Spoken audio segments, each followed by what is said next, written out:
క్లియర్గా చెప్తాను. శ్రీనివాస్ గారు ఒక్క నిమిషం. శ్రీధర్ గారు నమస్తే అండి. నమస్తే అండి. శ్రీధర్ గారు మీ అబ్జర్వేషన్ ఏంటి ఈ యాప్ విషయంలో, మీ అవగాహన?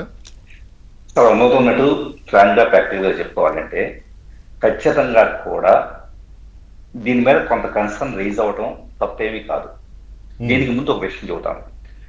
నేను పోలీస్ అకాడమీలో ఫ్యాకల్టీగా పోలీస్ డిపార్ట్మెంట్కి ఎస్ఓపీస్ అంటే ఒక కేసు ఇన్వెస్టిగేషన్ చేసేటప్పుడు ఆధారాలు సేకరించడం దగ్గర నుంచి ఎవ్రీథింగ్ ప్రొసీజర్స్ మొత్తాన్ని కూడా నేను ట్రైనింగ్ ఇస్తూ ఉంటాను. సో ఈ రోజు బీజేపీ కిషోర్ గారు అన్నట్లుగా దేశంలో జరుగుతున్న 70 నుంచి 80% సోషల్ ఇంజనీరింగ్ క్రైమ్స్ ఉన్నాయి, డౌటే లేదు. ఖచ్చితంగా వాటిని అడ్డుకట్ట వేయడం కోసం బ్రహ్మస్వామి చంద్రశేఖర్ గారు తీసుకొచ్చిన ఆయన గ్రేట్ అడ్మినిస్ట్రేటర్, ఒక అద్భుతమైన ఇనిషియేటివ్, దాంట్లో ఎలాంటి డౌట్ లేదు.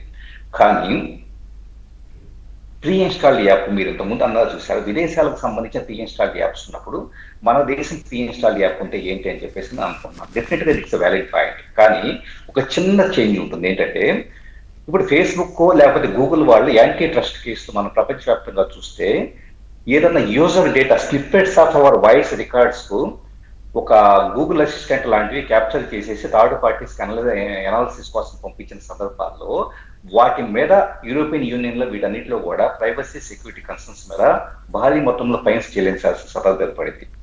అంటే మనం టెక్నికల్ గా చాలా క్లియర్ గా అర్థం చేసుకోవడం ప్రయత్నిద్దాం.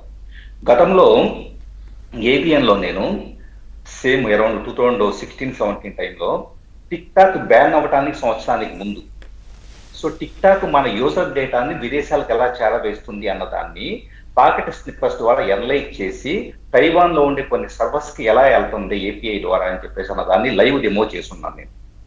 సో అది చేసిన తర్వాత సంవత్సరం తర్వాత టిక్ టాక్ బ్యాన్ చేయబడింది. ఏది సంవత్సరం తర్వాత అంటే ఈ రోజు ఈ యాప్ మన ఫోన్ లో ఉండటం వలన బై డిఫాల్ట్ ప్రీ ఇన్స్టాల్డ్ గా ఇక్కడ ప్రభుత్వం చేసిన ఒక చిన్న ఇంత వివాదం రావడానికి ఒక ఇదేంటంటే ప్రీ ఇన్స్టాల్డ్ గా ఉండటం, దాన్ని మీరు తొలగించలేరు అని చెప్పేసి అంటాం. సో తొలగించలేరు అన్నప్పుడు ఆన్ ది ఫ్లై, ఇప్పుడు ఉదాహరణకి ఈ రోజు బీజేపీ ఉండొచ్చు, రేపు కాంగ్రెస్ రావచ్చు, ఇంకో 20 ఏళ్ళ తర్వాత ఇంకో పార్టీ రావచ్చు. ఒక్కసారి ఒక ఫెసిలిటీ అనేది ఒక యూజర్ ఫోన్ లోకి వచ్చిన తర్వాత ఆటోమేటిక్ గా రేపు అక్కడ ఉండే ప్లేయర్ ఎవరైనా ఏ ప్రభుత్వం ఉన్నా కూడా ఒక ఏపీఐ ని చొప్పించి ఆన్ ది ఫ్లై అప్డేట్స్ వచ్చి, అంటే అక్కడ మనకి అప్డేట్ ఒక్కసారి రామ్ లోకి వెళ్ళిపోతే, రీడ్ ఓన్లీ మెమరీలోకి వెళ్ళిపోతే ఒక యాప్ దాని మీద ఎలాంటి కంట్రోల్ ఉండదు. ఏ అప్డేట్స్ వస్తాయో కూడా యూజర్ తెలిసే స్కోప్ అనేది ఉండదు. అలాగని ప్రభుత్వాలు తప్పు చేస్తాయంటే కనుక తప్పు చేయొచ్చు, తప్పు చేయకపోవచ్చు. అంటే మనం పొలిటికల్ ఆస్పెక్ట్ లో మనం మాట్లాడట్లేదు.